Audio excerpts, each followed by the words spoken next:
Welcome to this European Year of Skills Cedefop virtual get-together. My name is Jasper van Loo.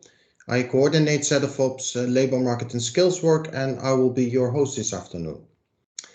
This virtual get-together is jointly organized by two European agencies, Cedefop, the European Centre for the Development of Vocational Training, and Eurofound, the European Foundation for the Improvement of Living and Working Conditions. The title of this event is Mobilising Skills for Business Performance. Listening to some of the key findings of a joint Eurofound Cedefop report, we will take a deep dive into understanding how to make the most of people's skills in organizations. Before we can make that deep dive, I have a few housekeeping announcements that will come on the screen now. If you have not done so, please name yourself and include the name of your organization or country. During the meeting, you will be muted. You can use the chat to make comments and ask questions, and please consider that as an open invitation. We will take time for Q&A. In case you would face any technical issue, please also use the chat box to ask for assistance. We will be active on social media during and after the event. You can virtually interact with us on Twitter via our corporate account at Cedefop and the hashtag #CedefopGetTogether. Also, you can interact, of course, via Eurofound's social media. As a heads up, after the presentation and the panel debate, at the end of the meeting, we will share a link with you to a short evaluation form in the Teams chat. We attach great importance to continuous improvement, and to do just that, having your views is important. We would therefore encourage you to take the 3 minutes it takes to fill out the form. Finally, this meeting is being recorded. We want to give people who do not manage to attend the live meeting today the opportunity to watch the recording afterwards. We are very happy to have with us today the directors of Eurofound and Cedefop. They will formally open this event. We start with Jürgen Siebel, the executive director of Cedefop. And right after that, we will listen to Ivailo Kalfin, who is the executive director of Eurofound. Jürgen, the floor is yours. Yeah, thank you, Jasper, and a warm welcome also from my side to all participants, experts, panelists, and colleagues. This event, in my view, is special for 3 reasons. First, it's a first. The first virtual get-together. This one and the many more that hopefully will follow will put skills in the spotlight in the context of the new European year, which, as you know, will officially start in about 12 days. We see the virtual get-togethers as a platform for knowledge sharing, for discussion and debate with VET and skills experts, policymakers, social partners, practitioners, and other stakeholders. Second reason why this is special, well, for this first virtual get-together, we team up with Eurofound, European Foundation for the Improvement of Living and Working Conditions, our sister agency in Dublin, with which we cooperate almost inseparably. And finally, what we will discuss today is of enormous relevance for policy and policy implementation, not only in the context of this new European year, but also in a longer-term perspective. At Cedefop, we see the year as an opportunity to kick off a debate a decade of investing in people and in jobs by meeting learning potentials, by up and reskilling, and by making work more enriching. Building skills and upgrading jobs, they go together. I'm very happy to see that building on years of close cooperation, we benefit from and count on the combined expertise of Cedefop and Eurofound. While each agency has its own mandate and role, there are research and policy areas where there is great potential for collaboration, for synergy and complementarity. Eurofound has been a strong cooperation partner, and I would like to take the opportunity today to actually thank our colleagues in Dublin for that.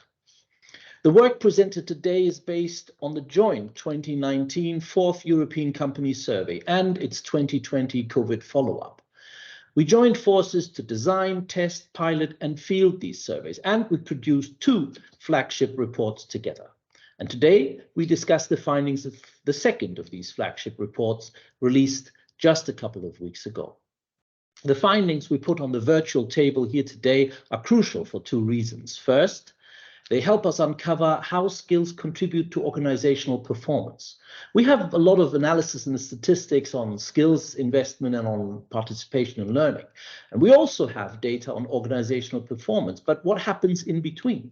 That is much less obvious. And the deep dive analysis we carried out using the European Company Survey clearly fills this gap. And secondly, the evidence profoundly shows that when we implement VET, skills and employment policy, we need to do two things in parallel: target skills supply and promote the use of skills and jobs. And again, building skills and upgrading jobs, they go together. And we have started calling this the kind of perma-skilling approach to VET and skills policy implementation. Doing this is essential. From a lot of Cedefop's work, we see that the mismatch challenge we face in Europe is enormous.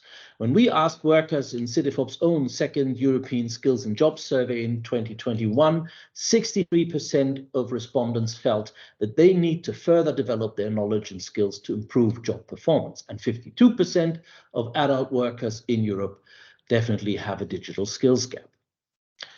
But tackling mismatch is not only about supplying more skills. Echoing our findings, there's a form of mismatch that tends to be less emphasized, and that is knowledge and skills underutilization at work. So no matter what someone's skills level is, there's always an untapped opportunity to expand skills and skills utilization at work. And that shows how important it is to design jobs in smarter ways, to improve job quality and work organization, and to give people more opportunities to use and expand their skills.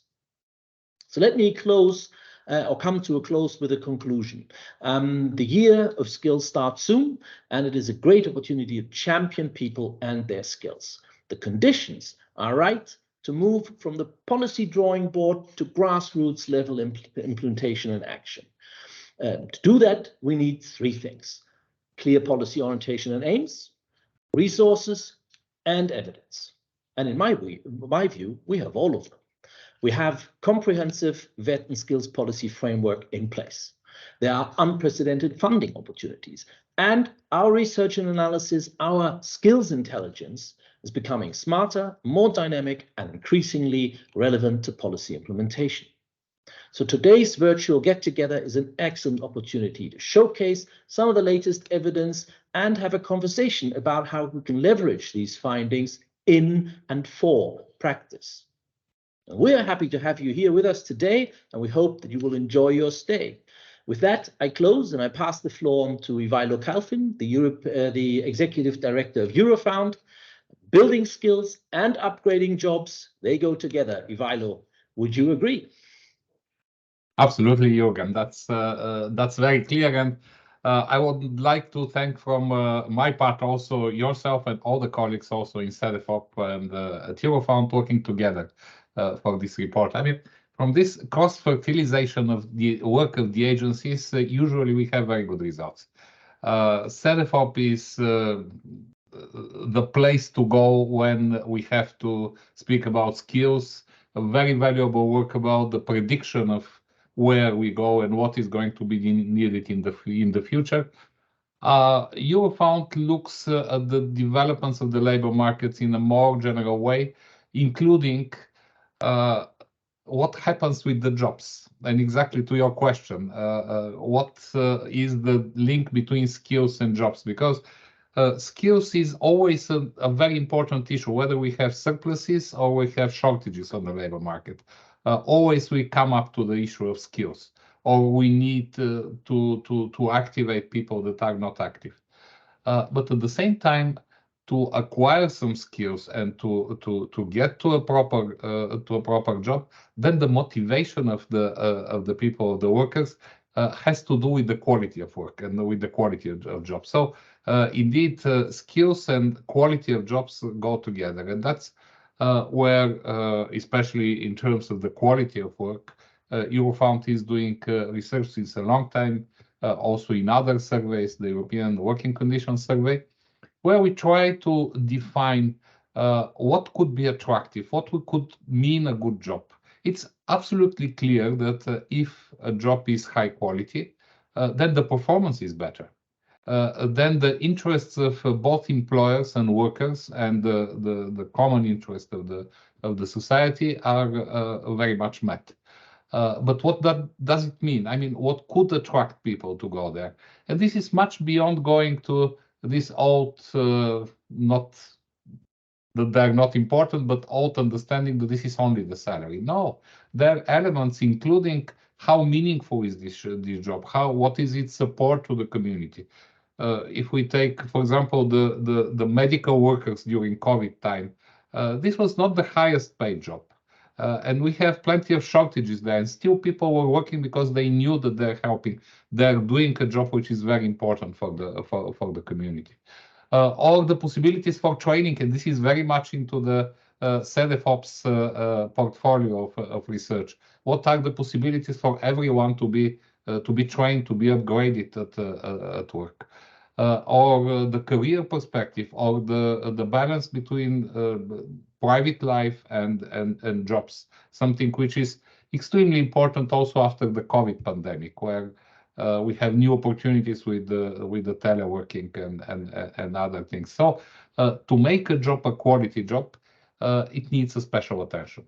And to make the motivation of the people to go to these jobs really needs a special attention. And this is very much combined with the skills, because if you want to go there, and we see this movement across different sectors of the economy of workers, I mean, to move from one sector to another one, okay, certainly there is some motivation, but then you need to have the skills to move to this other sector. So that's the vehicle, that's the very important tool to get to your preferred job. And this is what we see. I'm sure that everybody taking part in this get together, I like the name, by the way, that you found for this type of gatherings. It's a bit less formal, and I think it's good for the discussion.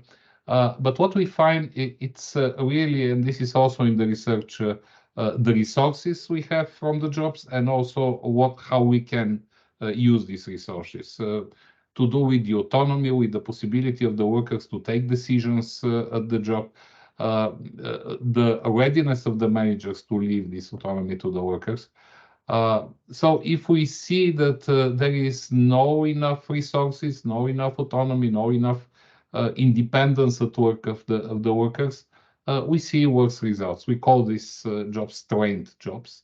Unfortunately, in Europe, they're about 1/3 of the jobs, which is maybe a lesson to be learned from everybody. I mean, if we want a maximum productivity, a motivation, a commitment of the workers at work, then these issues that we are going to discuss and our excellent experts are going to present from the study today should be taken into consideration. So looking very much for interesting discussion, and again, very happy that we work on this together with Cedefop. Thank you.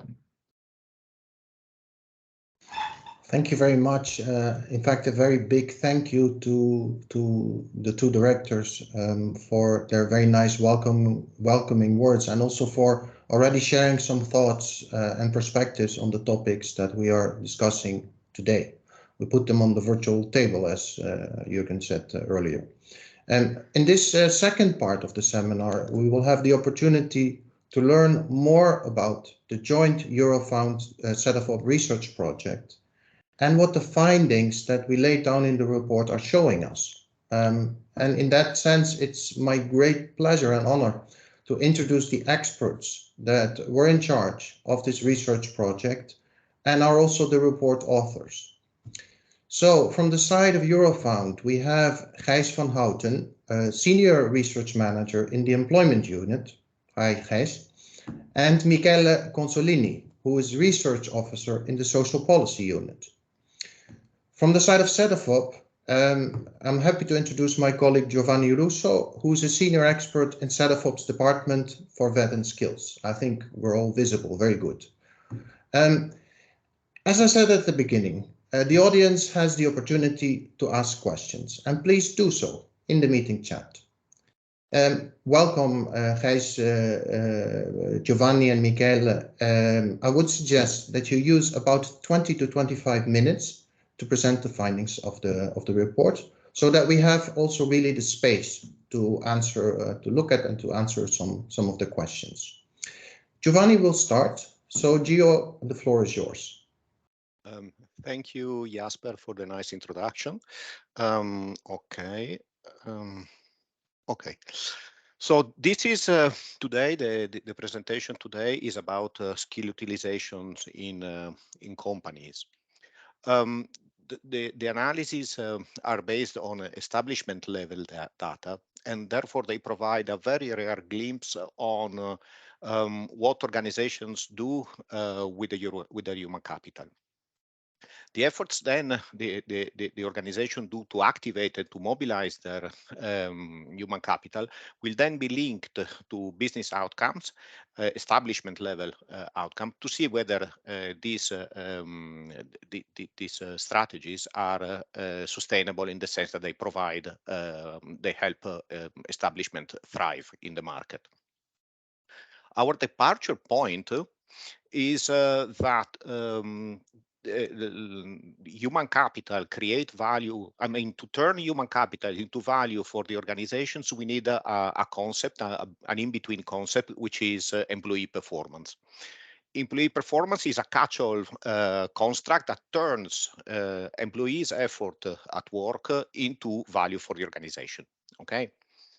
Now, usually the study of employees' performance look at the reasons for differential performance among employees.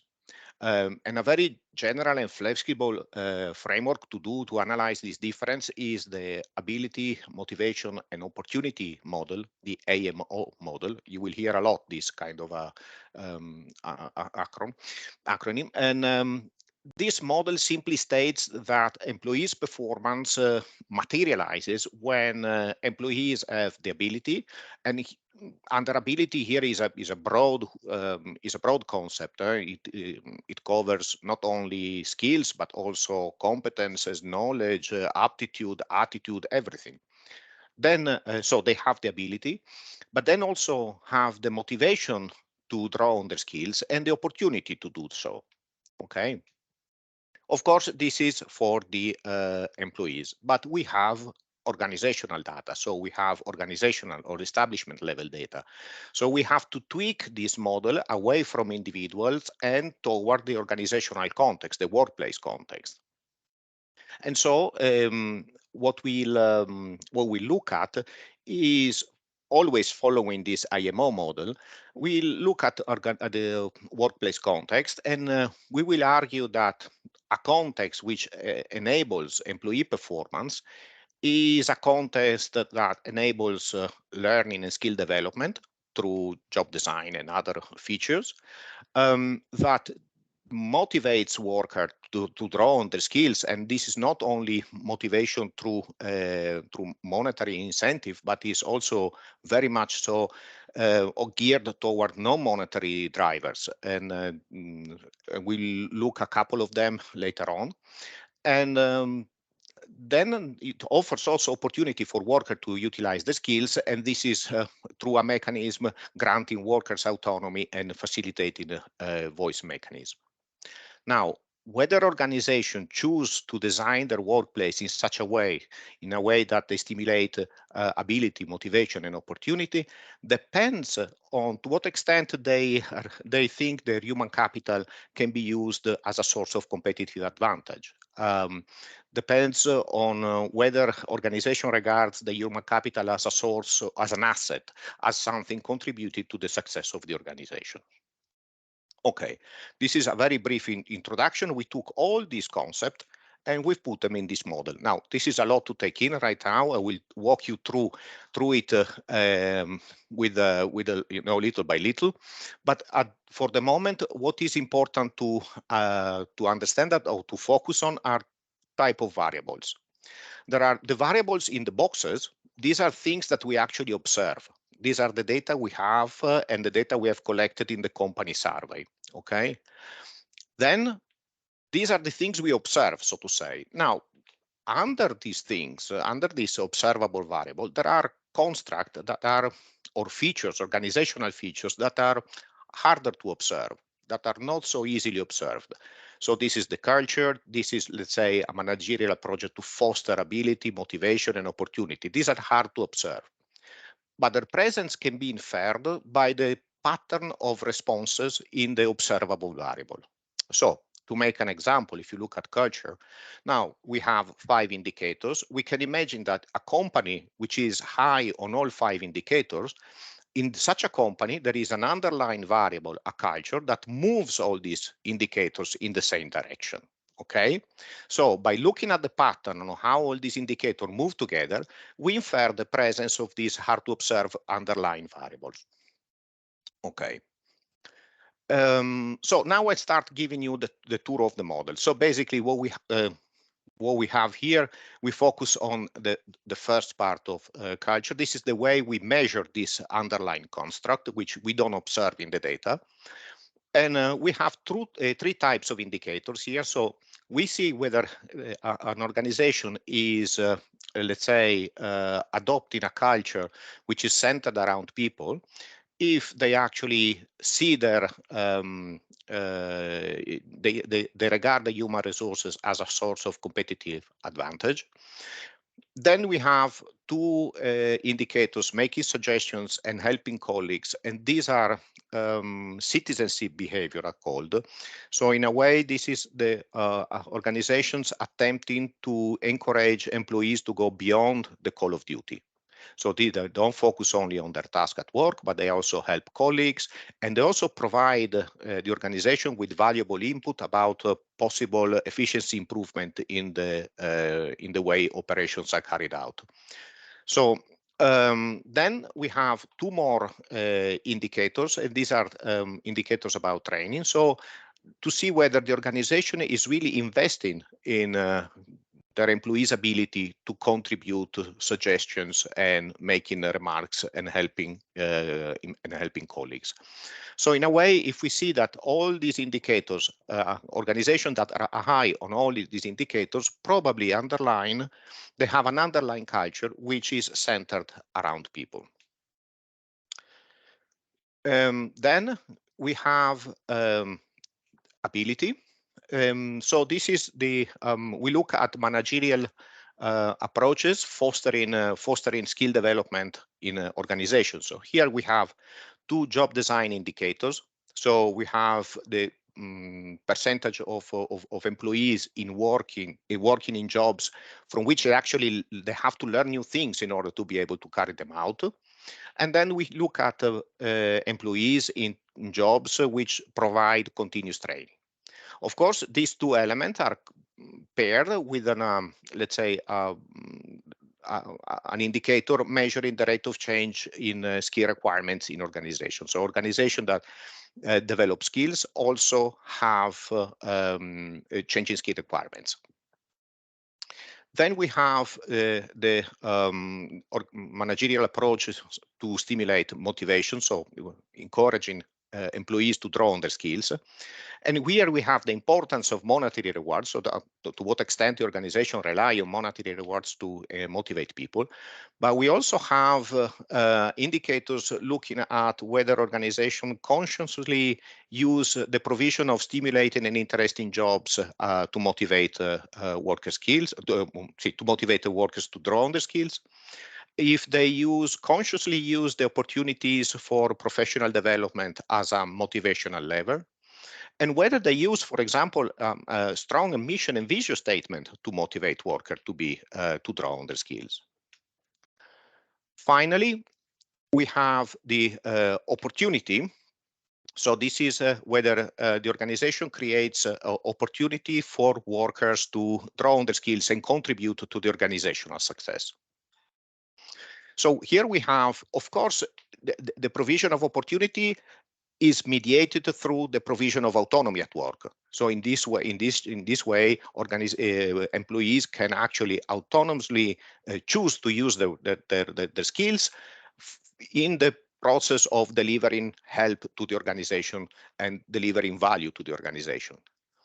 And to measure the organizational managerial approaches to foster the provision of opportunity, we look at the presence of autonomous teams.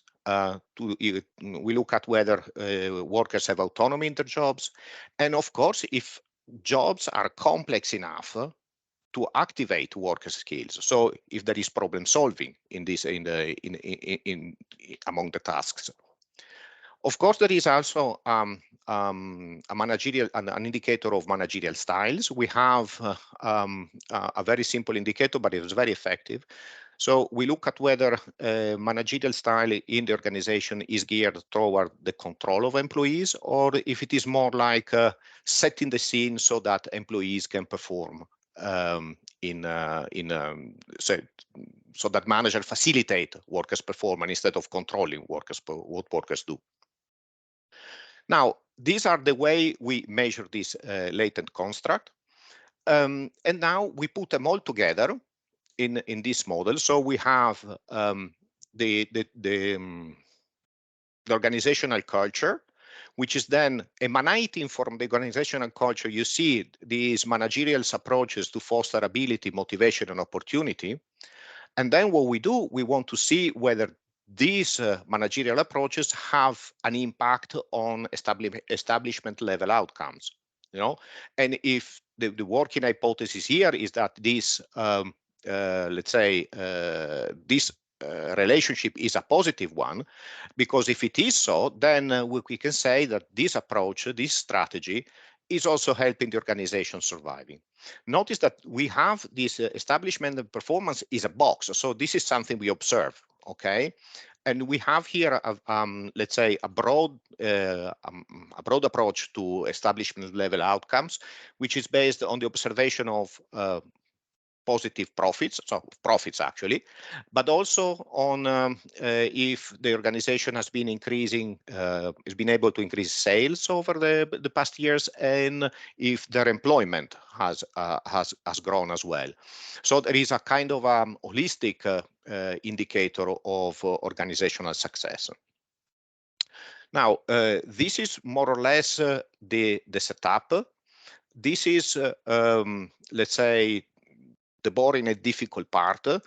Now I will leave the floor to Gijs that will present you the more exciting part, which are the results of our analysis.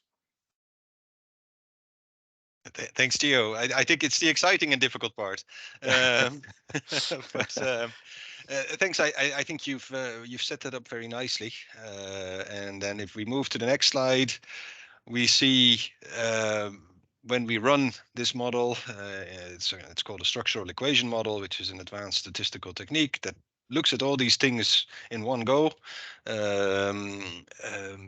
We can very clearly see that culture is a very strong determinant of the approaches that we find with regard to fostering ability, motivation, and opportunity. In the social sciences, we're usually very pleased to find an association of bigger than 0.3, and we find associations as big as 0.8, 5 for the effect of cultural motivation. So it's very clear that this people-centered culture drives the approaches that management takes towards these different dimensions of skills utilization. Then when we look at the next step, we don't get these nice, we're not the next slide yet, the bottom half of the model, we don't find these massive associations, but we do find significant associations, and they're not just significant in a statistical sense, but arguably they're also quite significant when it comes to the performance of businesses, because even though we are only looking at smaller associations, if businesses can improve their performance by 5% or 10%, they're usually pretty pleased to find what magic bullet is available to do so. So as much as these don't look as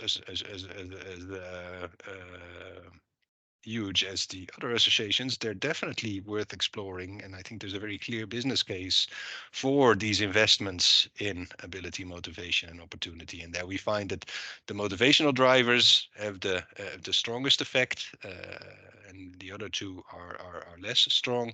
But arguably, they don't stand alone, because you can motivate your staff, but as the theory suggests, if they don't have the right skills to do the job, or they don't have the opportunity to use these skills they might be motivated, but they might still not be as productive as they would be if you had invested in all three of these components. So then when we move to the next slide, and this is where, because this was reasonably straightforward, and now it gets a little bit difficult again. And the reason for that is that what we wanted to do is to also look at some contextual variables. And in the report, we look at 6 different contextual variables. So beyond, and not only well-being and influence, but we also look at the predictability of demand. We look at whether businesses are competing on price rather than on other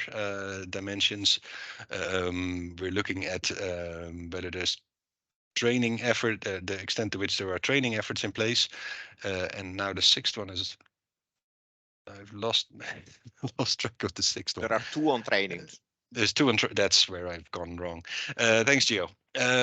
So there's many more of these things that we looked at, and what we were interested to see is whether these associations that we find between ability, motivation, and opportunity, whether they differ in different contextual situations.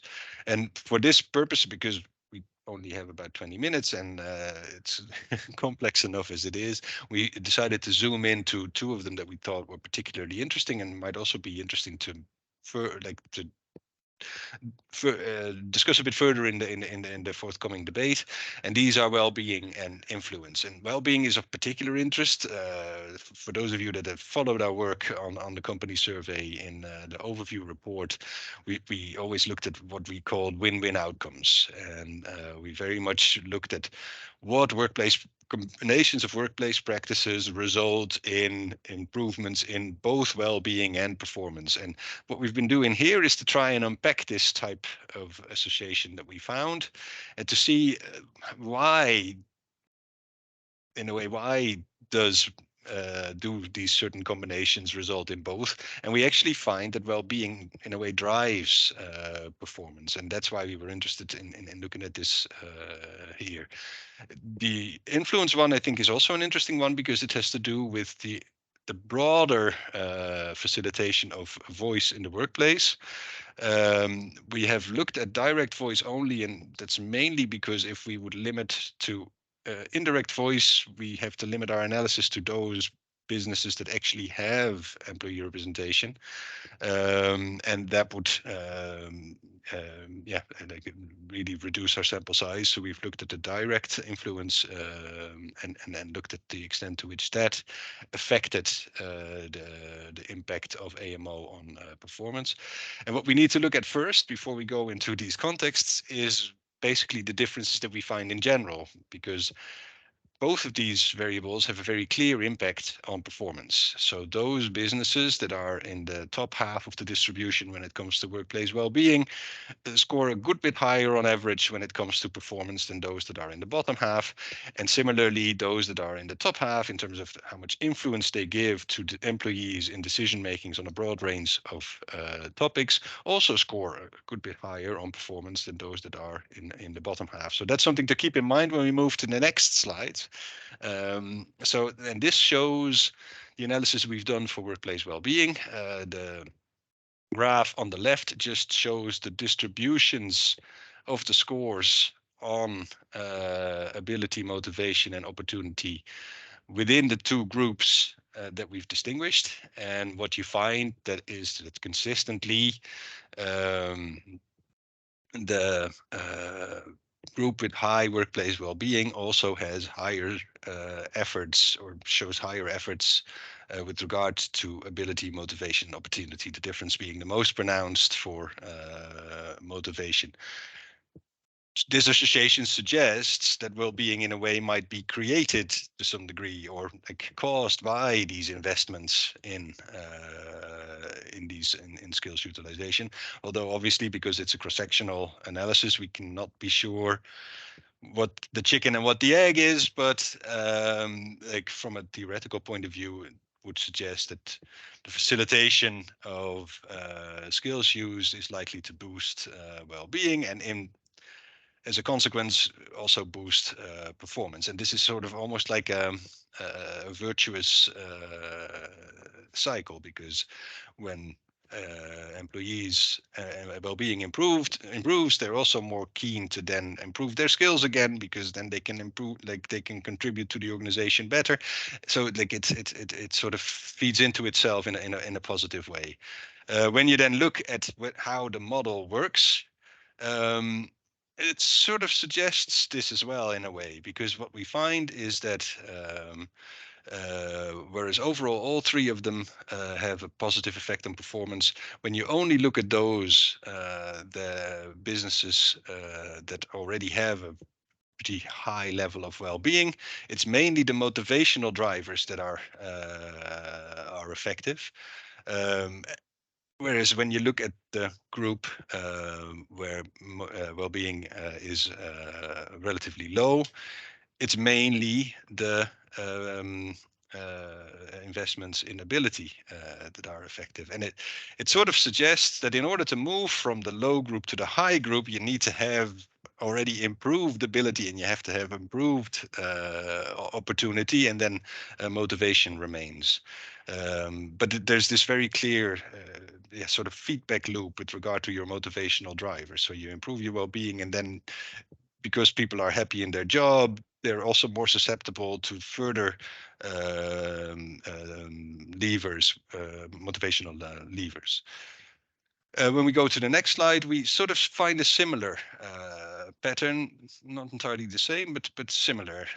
Here again, as we found for performance and as we found for well-being, those in the high influence category, so those businesses that tend to give a lot of influence to their employees on decision making tend to also invest more in ability and practices and fostering ability, practices fostering motivation, and practices fostering opportunity. These differences are actually even more pronounced than what we saw in the previous slide when we're looking at well-being. And here we find that motivation, that variability in motivation matters in both of these categories. But again, in the high group, well, not again, but in the high group, a very pronounced difference is that opportunity seems to matter a lot more. Whereas in the low group, we're back at it's mainly ability that matters.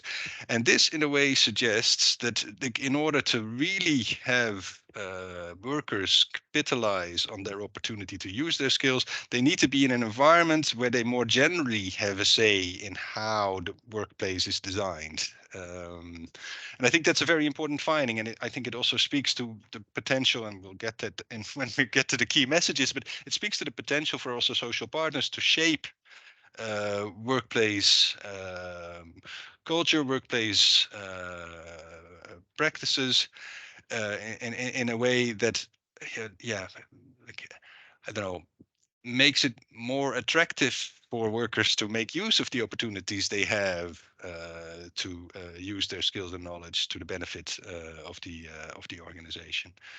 So on the next slide, we sum this up. It basically just says, like, I mean, it's a clear message actually. Workplace well-being is not just a nice to have feature, but it really seems to boost the effectiveness of other investments in your staff.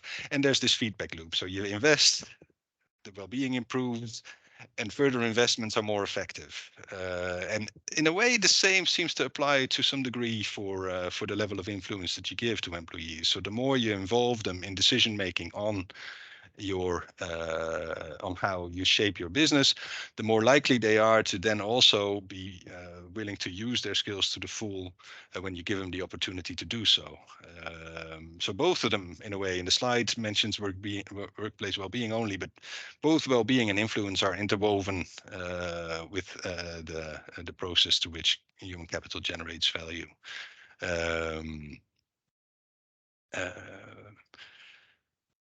Yeah, so I think so if we move to the next slide, this comes back to how the whole report was already introduced. Of course, 2023 year of skills really sets the stage for a discussion about the importance of skills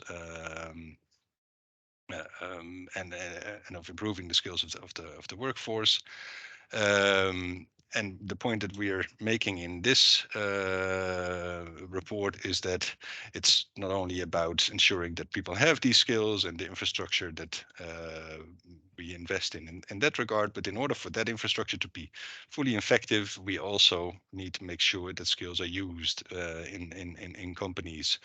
And for that, we find very clearly that it's very important that there's an organizational culture that supports employees and values employees. And I don't know, like and this is something that we also find in the previous report. If management is not on board with the practices that we see in these businesses, the practices are not likely to be as effective, and you need a general recognition of the value of employees in order to be motivated to put all the right practices in place. And then when these practices are in place, we find that they are they really affect skills utilization in a positive way, which we then see back in the performance of organizations and well-being as well, as I mentioned earlier. So on the next slide, we talk about something that I also already touched upon. Social partners, I think, can have a clear role in the promotion of a people-centered organizational culture and improve well-being and involvement. This is something that we also discussed previously, and I think that is supported again by what we find in this report. Arguably, if you have a healthy system of social dialogue, it frees up the discussion at the work floor to discuss, to be much more focused on the joint, the overlapping interests of employees and employers. Whereas if social dialogue is absent or is not very productive, then the work floor also turns to bickering about how to divide the pie rather than to focus on what you can do together to increase the size of the pie. And finally, because managers are so crucial in achieving these more beneficial workplaces, there seems to be a role for a managerial education where managers need to be trained to recognize the value of their workers, but also just in general people skills, engaging with staff to properly talk to them, find out what they have to offer, what their views are, because all our evidence suggests that without that recognition, you're not getting the most out of the employees that you employ. So then at the last slide basically sums the whole thing back up again, and where we say without demand side policies, we're not going to get the most out of the supply side investments that are being committed to as part of this year of skills. So yeah, I'll leave it at that. I'm happy to answer any questions and open to comments as well. So thanks very much. Thank you very much. Apologies, Giovanni and Gijs, for the interesting presentation. I think what is really nice about this research is that you use the full power of a very complex approach, and in the end you get to to messages that really make sense. I mean, I would see it as a very strong point, and especially as you also said, let's say in the context of the year of skills, this is really a piece of evidence that we can use to make the case for this broader approach to skills policies. I see we have a couple of questions in the chat, but this is a call to the audience. There's room for some more, so please go ahead and type. We have a question from Ralf Hippe, who's one of my colleagues, who's asking, is it possible to see whether the AMO managerial approaches have gained grounds over time over various European company survey waves?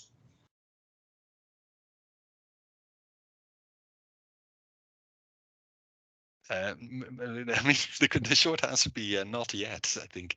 Well, I mean, it's a very good point, and to be honest, I haven't looked maybe closely enough at the possibility of comparing the results from our 2013 survey to the 2019 one. Without wanting to get too technical, there is a mode issue, so the one of them was phone and the other was online. But maybe on this level of abstraction, we might be able to do some comparisons and get some idea of whether there's a trend in a certain direction.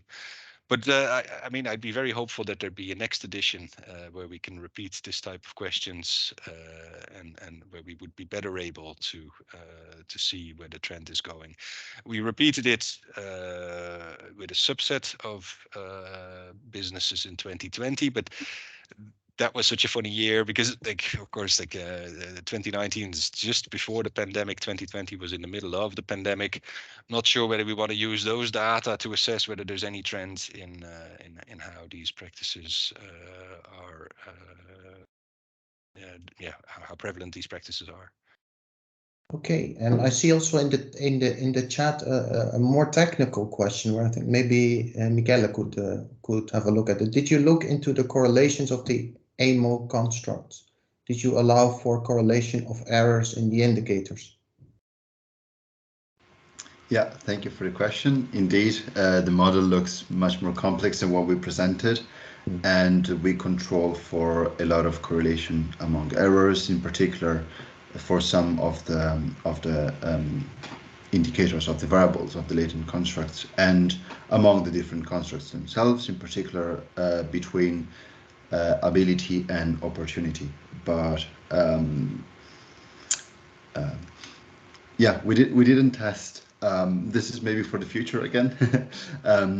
We didn't test relationships between the three concepts, the three latent variables, but we did indeed allow for correlations of the error. Thank you, Michele. If you would allow me, I would also like to ask a question. So the report gives us an image of the process. Now, based on the European company survey, can we also say something about the state of play in Europe? Maybe a question for Giovanni. Maybe not. Okay, that's a good question. Maybe not with this report. We didn't look at the incidents of various type of businesses, but in the previous one, in the overview report, we really looked at how organizations groups these kind of practices. And we found that, you know, there is a kind of a 20% of our establishment, we really group all these things together. And so probably these are the ones with this people-centered culture. And then there is another 20%, which is in the worst category. So these are definitely not doing so. And then there is a huge chunk of 60% of the establishment that are somewhere in the middle of the Ford. And I think these are the ones that can be helped to be moved in one direction and help not to slip into the low tail of the distribution. Okay, thanks very much. I see we have another question in the chat, which is about more or less the generalizability of the AMO approach. Is this something that you see works equally well in all sectors, or do you see that there's some indications that you might want to do things differently, or a little bit in another way in particular contexts? If I might take this, we controlled for a lot of it. So we control for sector and country effect. So we also looked whether the model works similarly across country, if you want, not in a one-by-one thing, but we looked at how introducing sector and introducing country variable among the regressors would change the overall functioning of the model. and the results are holding out to these kind of shocks given to the. So we say that we're pretty confident that this is a general model. Okay, and next question is, apart from a thank you, which of course we appreciate, Filippo Ferrarini asked, how did you measure performance and well-being? Just maybe a little bit of a clarification here. Okay, I take this, then I leave the floor also to my colleagues. I don't want. Okay, this is about workplace well-being. It's not about workers' well-being. It is the workplace well-being. So how we measure that? We have a number of indicators looking at if companies have difficulties in retaining people, if any difficulties with excess sickness leave, if they have, if the quality of the relationship between management and employees is okay, is the quality of that relationship, and we have overall employee morale. And I think this is it, maybe. These are the 4 things we have in this index. Now, for performance, as I said, this is establishment performance, so establishment level outcome. And we have the presence of profits, whether they expect profit, and 2 other variables measuring the growth in sales and the growth in employment over the 3 past years. So it is an overall health check for the establishment. Okay, and questions are coming in still, which is, I think, is very nice that we have this interactive discussion. This is really the point of this kind of meetings. Anyway, a question from one of our good colleagues at the European Training Foundation, Manuela Pirina.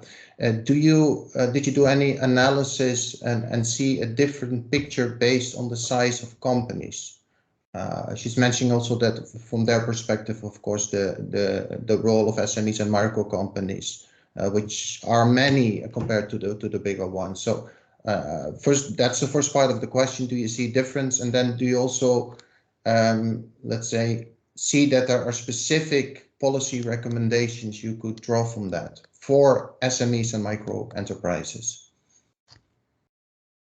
It's a big question, but maybe you can share. I mean, it extends a bit on what Giovanni was saying earlier. So we did not do analysis separately for different size categories. I think a thing to keep in mind is that the European Company Survey only covers businesses with at least 10 staff. So that means that micro companies are already excluded.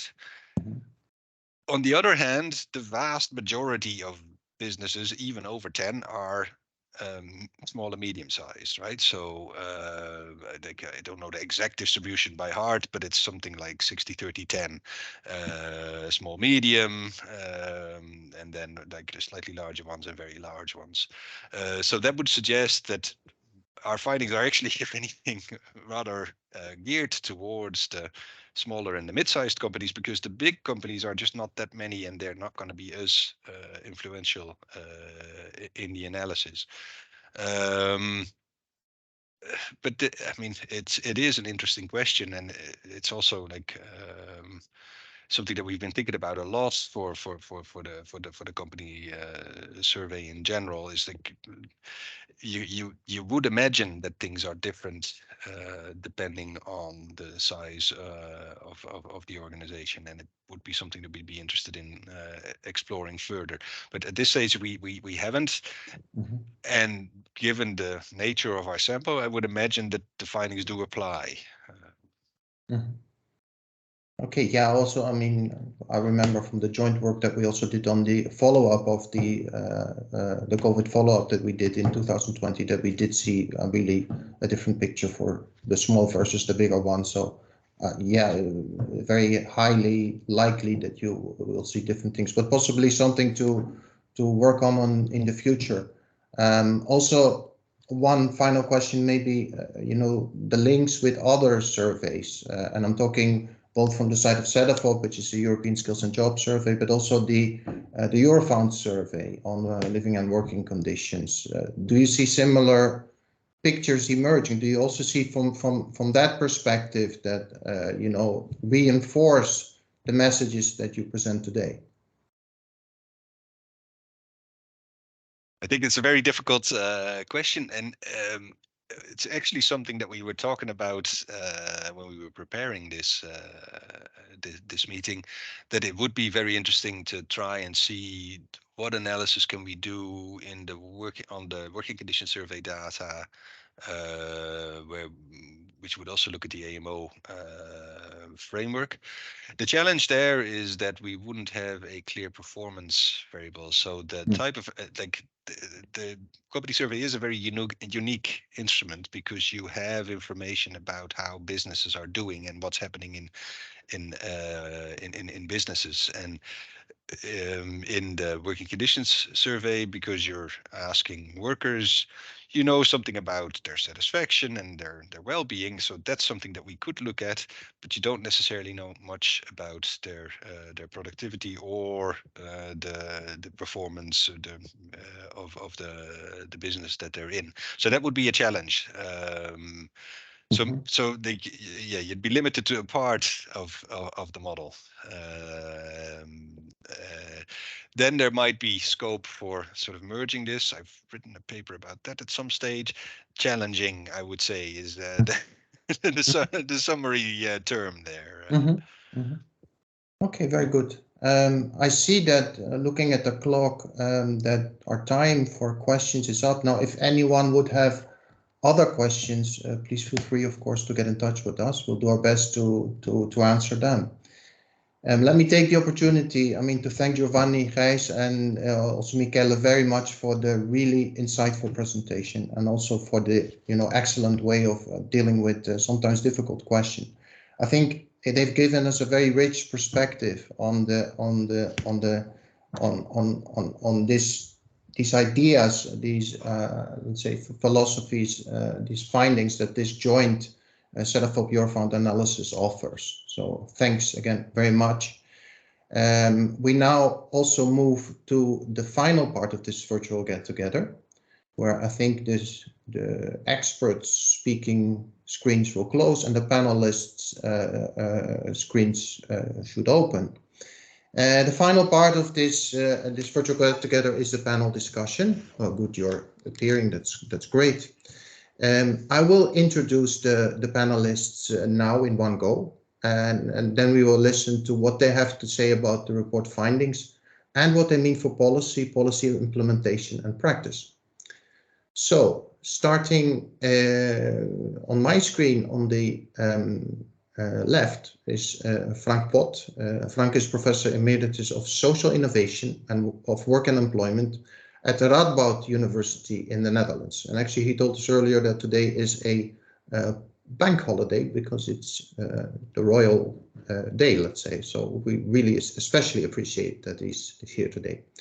Our second panelist is Aline Hofman, who is the head of unit of Europeanization, it's a difficult word, of industrial relations at European Trade Union Institute. Aline is also deputy coordinator of the workers group on the management board of Eurofound, and she has, I would say, a special connection to the project because she was involved early on in the steering group. We also have with us Per Lundström from the Swedish Installation Federation. Per is a senior policy advisor and experts in all aspects of skill provision. And last but certainly not least, we have Julie Fionda. Julie is Deputy Head of the unit in charge of the European Skills Agenda at the Director General for Employment, Social Affairs and Inclusion at the European Commission. So first of all, welcome everyone, and thank you very much for joining us at this first Cedefop virtual get-together. I would like to start with Frank.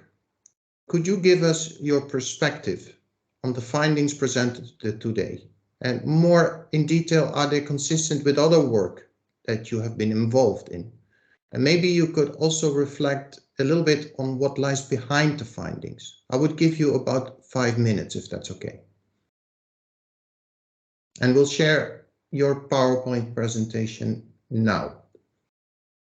Should come up. Perfect.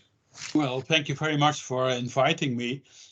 Well, I'm very happy with this research because it shows, like other research, that after initial education, people develop most of their skills on the job. Only part of it is additional education. And it's also important for the issue of underutilization, as Jürgen Siebel mentioned this afternoon, to have this approach.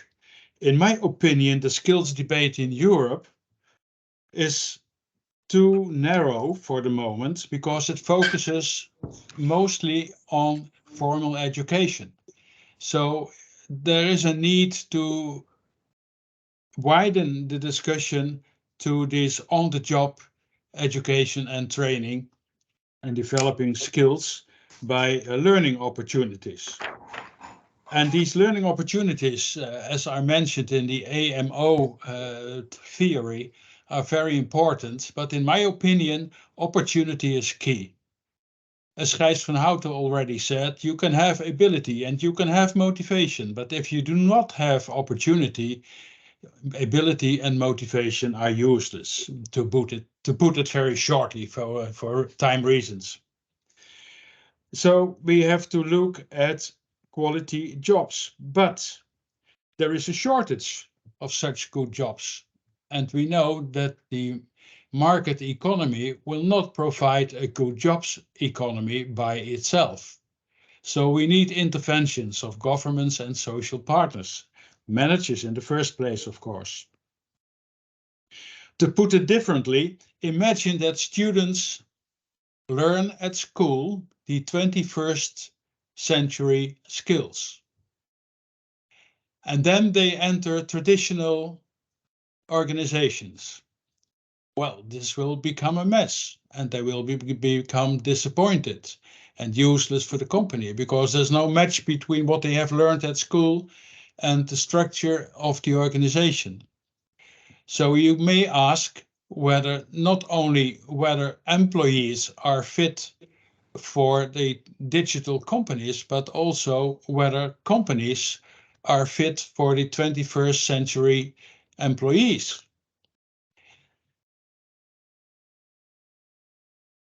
Then, if we think about preparing for this new generation, this is not only a matter of adjustment of management styles.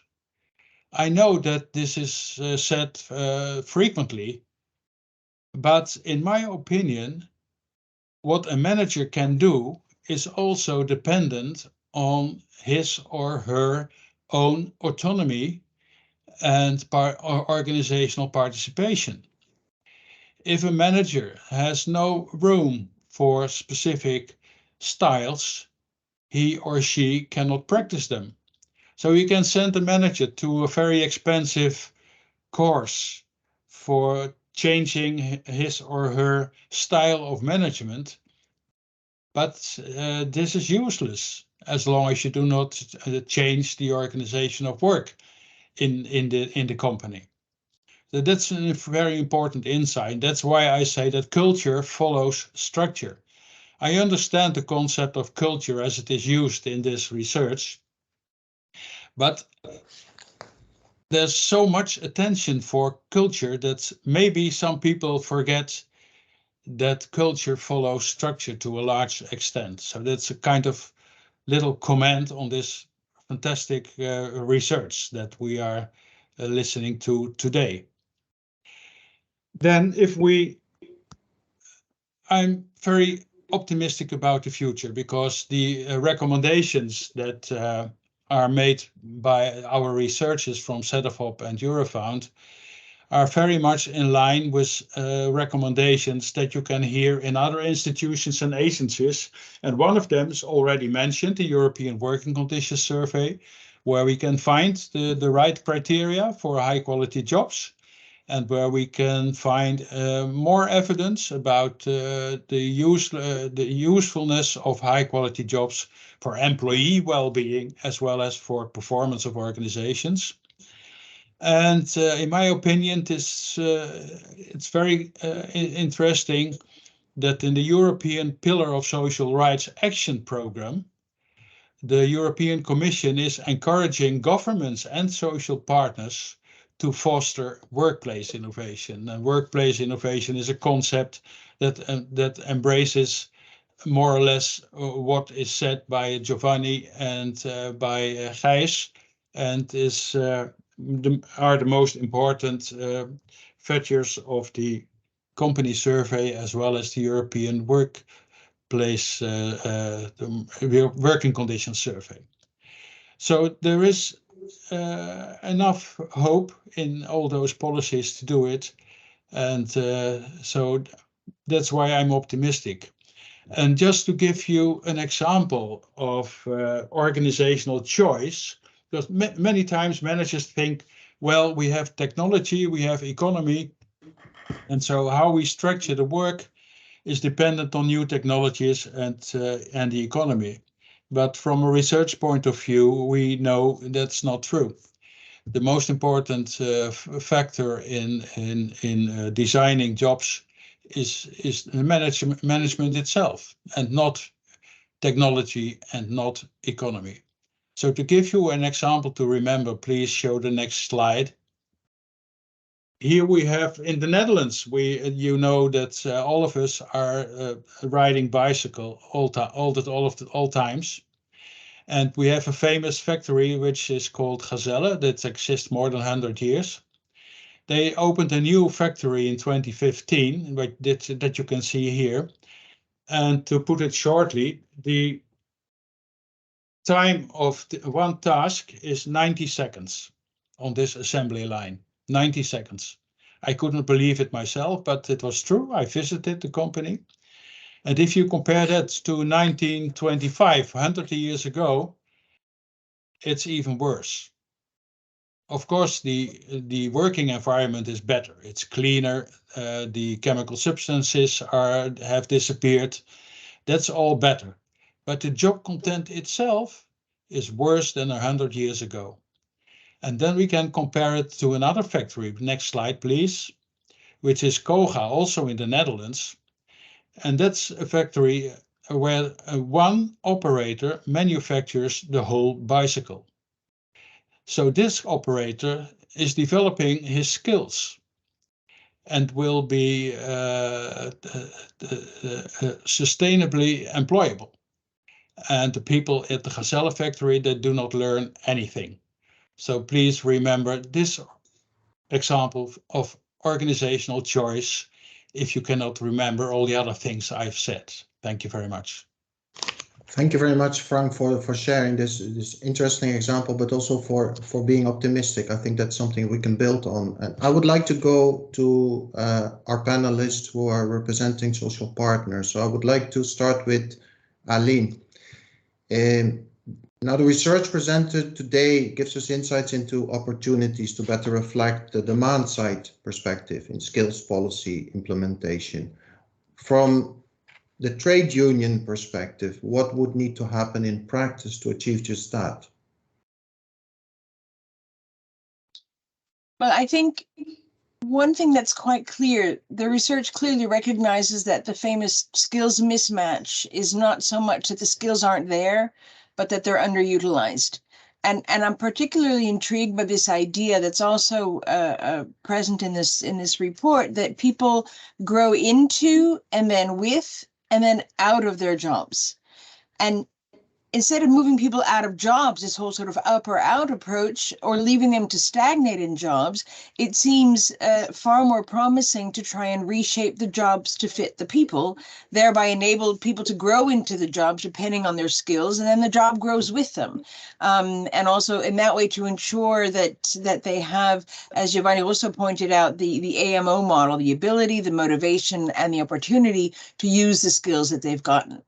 Now, obviously, it's a lot more complicated to try and anticipate these shifts. It's a complete rethink of how work is organized if the job content is now adapted to the people rather than to the process. But this is, of course, all the more reason to involve workers and their representatives. Now, as Gijs van Houten explained, for methodological reasons, the survey didn't look at indirect employee participation. So works councils, collective bargaining, all of those collective forms that we have.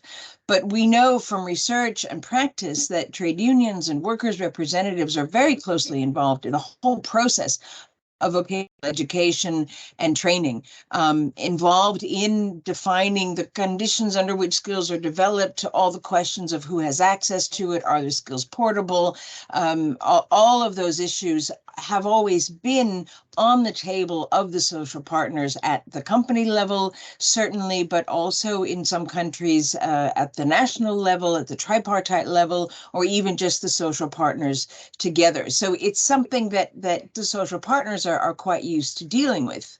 And so trade unions and works councils that are so closely involved in the whole process of job description, job placement, recruitment, and promotion, these are all aspects that they do anyway. So it seems the perfect opportunity, really, if we're thinking about how can we shape the job to fit the person, that the social partners will, of course, have a key role to play in this, because they're able to think these aspects together rather than separate. So I think there's a huge opportunity here, not to necessarily invent something new, but to use what we have to develop something further based on what we already know. Thank you very much, Aline. I would like to ask a similar question to Per. Now, Per, when you listen to the outcomes of the research and also considering your experience in Sweden and elsewhere, do you think enough attention is being paid to enabling and funding skills development and stimulating skills demand via utilization in the workplace? What are the key bottlenecks, basically? Well, first of all, thank you for an excellent report and excellent introduction. I had the opportunity to also comment on a previous report, Workplace Practices Unlocking Employee Potential.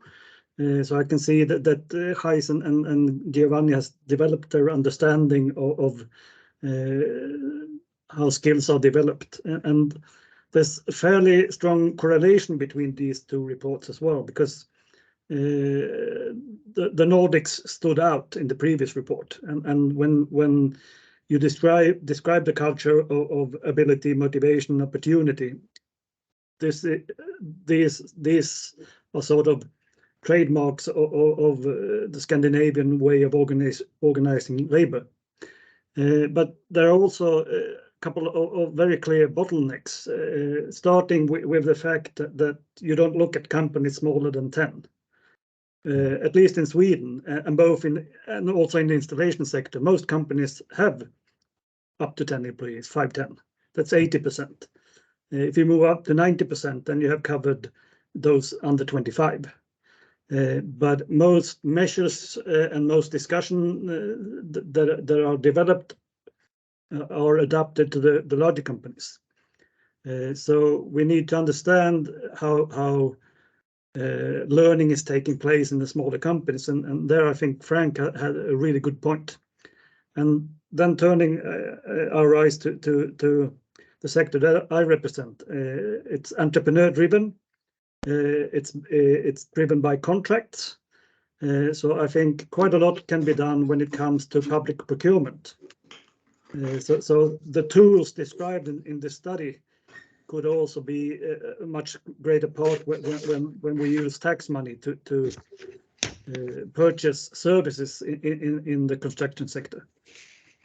But we also need to pay more attention to the fact that a lot of the learning is taking place in the workplace during work, and I have the great fortune to represent a sector where problem solving is at the core of the daily work. So it's very common that you need to discuss problems with a colleague.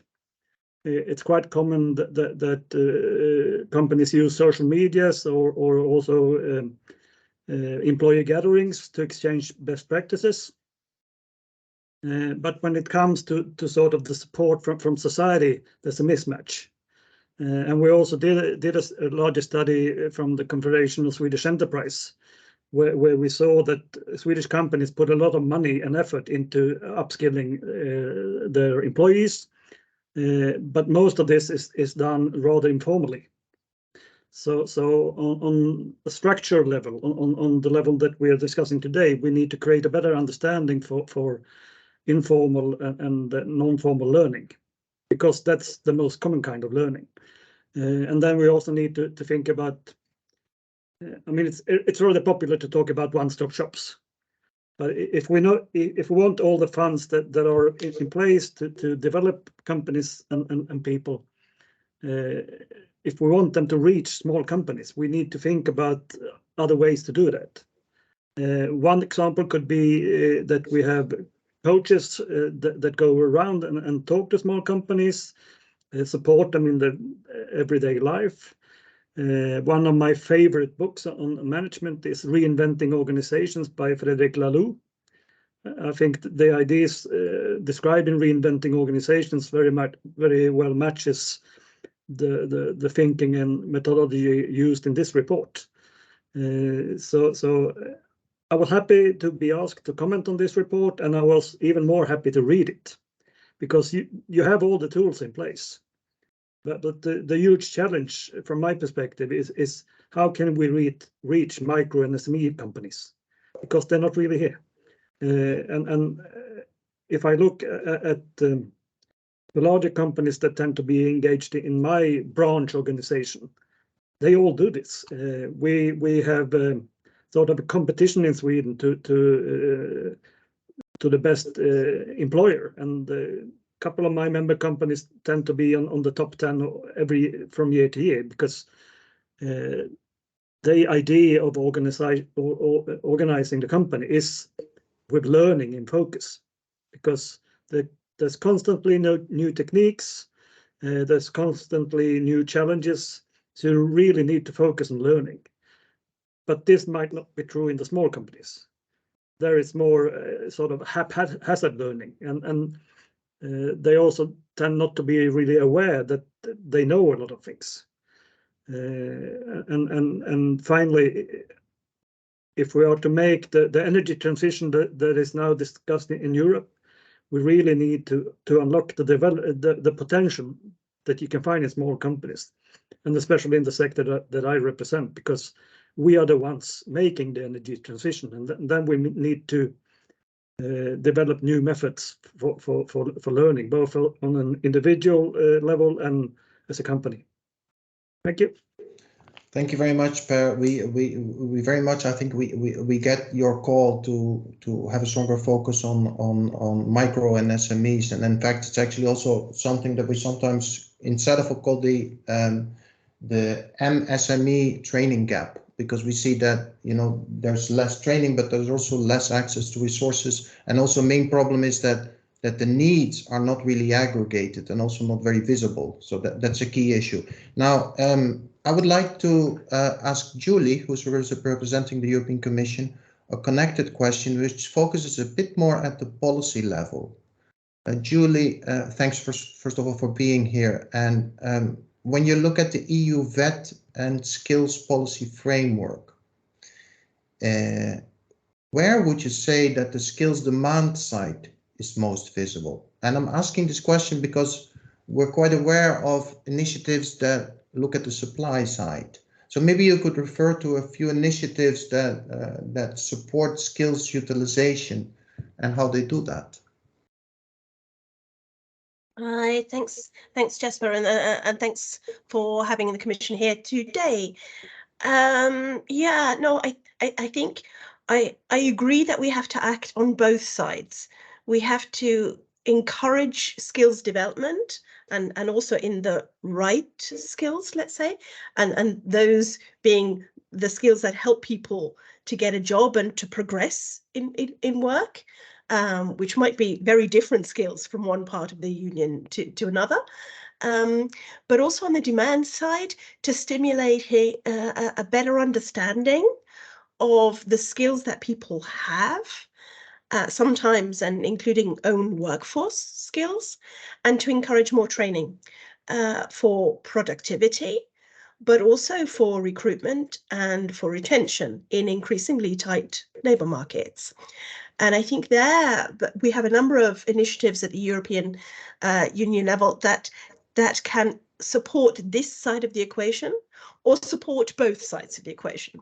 And there I would highlight things like the Pact for Skills, where we're bringing partners together to define what kind of skills are needed in key industrial ecosystems. We're also encouraging better monitoring and use of skills in the workforce, and also how skills can be seen as a strategic driver of business. And there I think of things like the Corporate Sustainability Reporting Directive, looking at company reports, of course, that focusing on the larger companies, but also in terms of the whole set of companies and other organizations as well, looking at questions of how skills are considered on the balance sheet and in financial statements, and are skills and training, is it an investment or is it a cost to the business in the sense of the balance sheet? But I think it's also about creating the environment, and initiatives like the Individual Learning Account initiative calls for this environment of good guidance and validation and recognition of skills, including the skills that people already have or have been acquired through. I mean, we've heard most skills in this sense are acquired on the workshop floor, you know, so it's outside of formal learning programs with qualifications associated. But nonetheless, those skills developed merit being known and put to use more, and also being portable from one employer to another, to enable people to kind of transfer their skills and build upon them throughout their career. And maybe lastly on this point, I would also say that we are now or actually in the fieldwork already, of a Eurobarometer as part of the Year of Skills on skills in SMEs, and that also should help us to further, you know, tease out some of these questions. Thanks.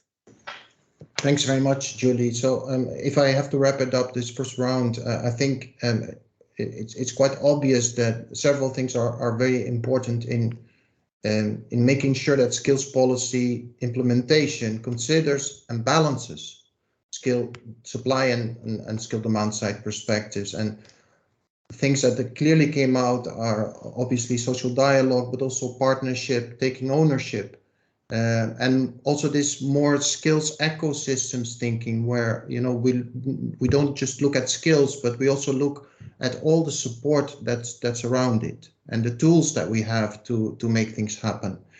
I have 3 more questions. I see we have 8 minutes left, so it's a bit of a challenge, but let's see if we manage for the panel to dig a little bit deeper on that. So I'd like to come back to Aline first. I already mentioned you were involved in the research early on.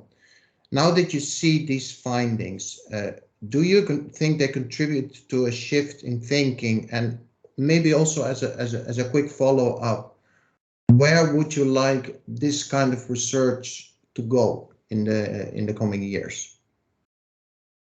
Well, I'll take the first part of that. I think the fact that Cedefop and Eurofound ran this survey jointly in the first place is also indicative of the approach that we need to take.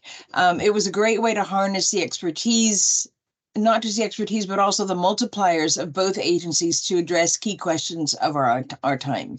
So the cooperation already reflects this more sort of a holistic approach that the research has identified. So the idea of using the survey to identify and explore the links between working conditions and work organization, that's Eurofound's area of expertise on the one hand, and skills development and skills policy, which is what Cedefop is best at on the other, really does underscore that. So I'm delighted now, coming back to it years later, to see just how fruitful that cooperation was. And I should hope that this understanding of the links between skills and work organization really plays into the European Year of Skills, as Julie Fionda has just laid out.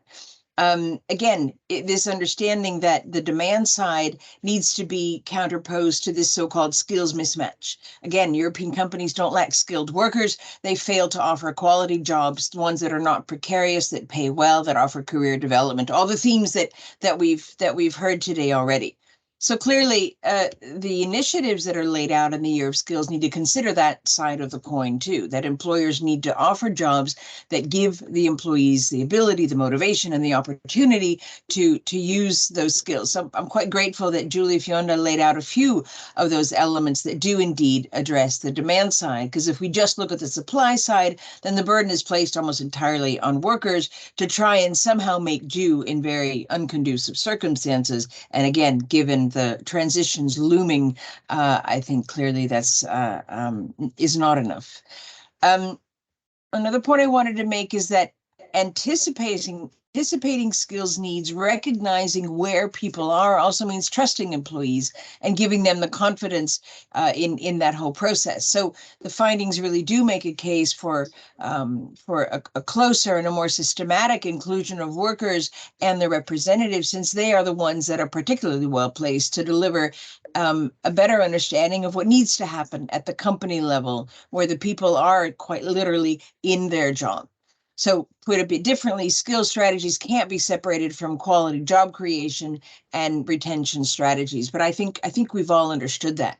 In terms of where further research should go, I would very much like to see a way to look at how collective instances of employee representation and collective bargaining actually play into these solutions. As I mentioned earlier, the fact is that the social partners are keenly involved in skills development and in job definition and classing people into jobs, etc. So they're the people that would be best placed. It'd be great to try and understand how, in practice, this process of adapting jobs to fit people rather than the other way around would be quite exciting to see further research on that.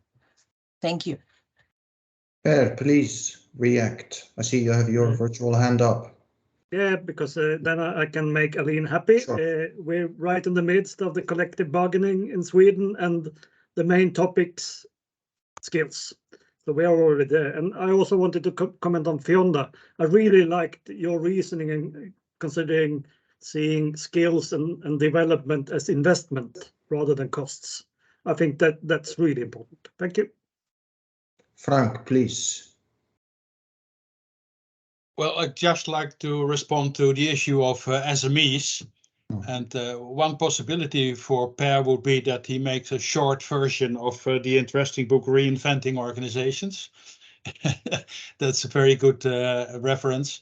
But to be serious, I think these small and medium-sized companies should be reached by national programs and by sectoral programs that have to be developed by governments and social partners together. We have very good examples in Finland already from the 90s. Until now, we have very good examples in Germany already from the 70s. We have recent examples from Scotland, and we also are starting one in the Netherlands now.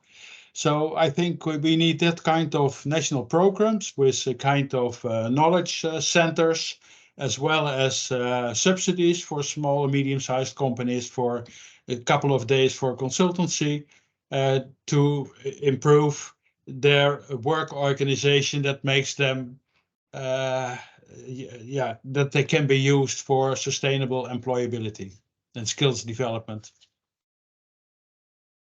Okay, thanks. And we have one. I have one question left before we close. A final question for Julie. I give you the last word in the panel, and I would like also to give you a bit of an opportunity to wrap up. So you see that also being last sometimes has its advantages.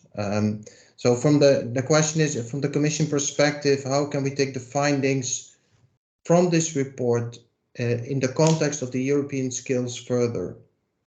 And I'm asking this because, of course, we have a European Year of Skills, but it shouldn't mean that once a year is over, we forget about skills. I mean, we're really talking about big societal transformations that call for a long-term approach.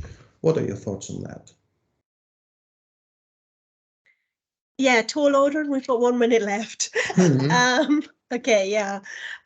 So no, absolutely. I think it's already been said that we have a lot of tools at our disposal, and we have the political will as well.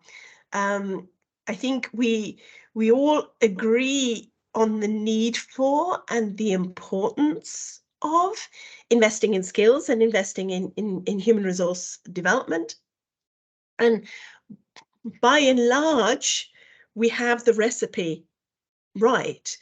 And by and large, we have the ingredients. So now we just need to get on and kind of bake the cake. It's about implementation. And I think part of that implementation is about the way that we work. We've heard, the importance of partnership working. We've heard the importance of social dialogue in looking at these questions, in creating this virtuous circle of more and better training and more and better jobs. And I think probably I would leave it at that, as now we just need to get on collectively and do our best to make this happen. Okay, very nice and also powerful conclusion, I would say. That concludes the panel. I would like to thank the four of you really tremendously for taking part and sharing your views. I think it has been a very interesting and enriching discussion. So a big thank you on behalf of Cedefop and Eurofound.